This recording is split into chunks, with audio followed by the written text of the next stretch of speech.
Puwede niyo bang ikwento sa amin yung, humble beginning ninyo sa dropshipping business? Yes po. Thank you so much. Privilege po na i-share sa inyo.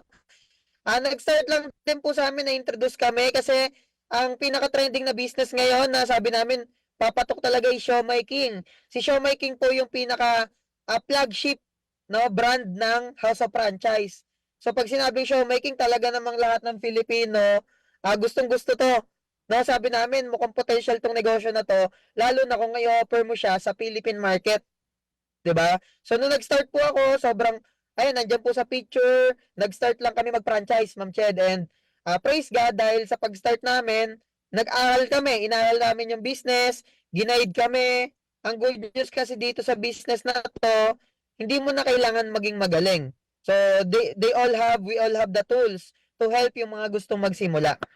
And ang nakaka-excite na part po, nung nagsumubok, Ah, as of now, sobrang grabe po yung blessings kasi sobrang dami pong binalik sa amin and mga incentive ni company.